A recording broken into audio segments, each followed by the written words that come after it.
One of my favorite stained glass windows in our chapel is also one of the goriest.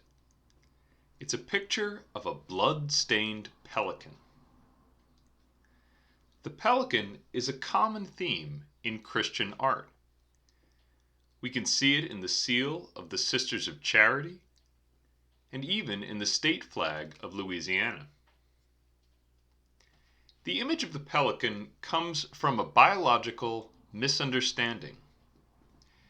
In medieval times, it was widely thought that a mother pelican cared so much for her chicks that when food was scarce, she would tear at her flesh and feed her chicks with her blood.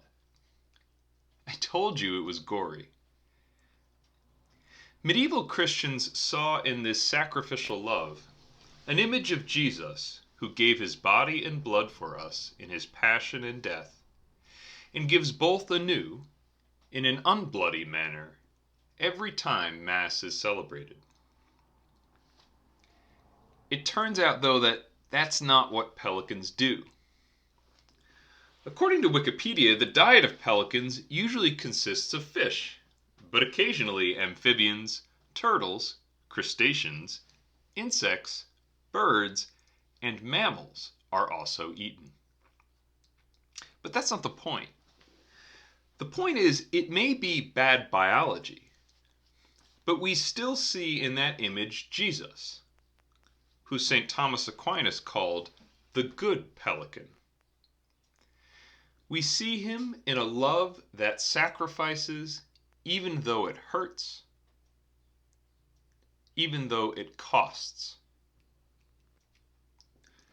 I'm sure we've each seen that love in our lives, in our moms and dads and grandparents, in spouses for one another, in friends and loved ones. We see that love in those who serve our country and community. And we see it especially today in doctors, nurses, first responders, hospital technicians and cleaners, and everyone who is risking their health and safety to help others. We see a love that is selfless, that asks for nothing in return.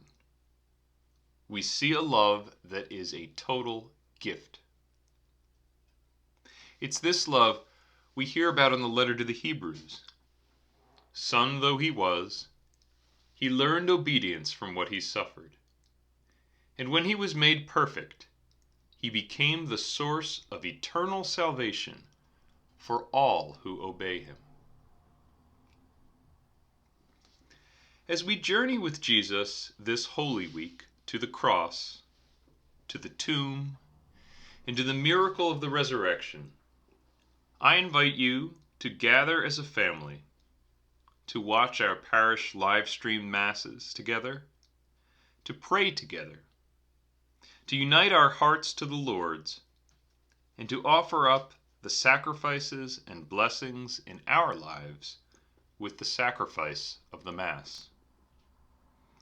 I pray that Jesus, the good pelican, blesses and protects you and your family this Holy Week, this Easter, and always.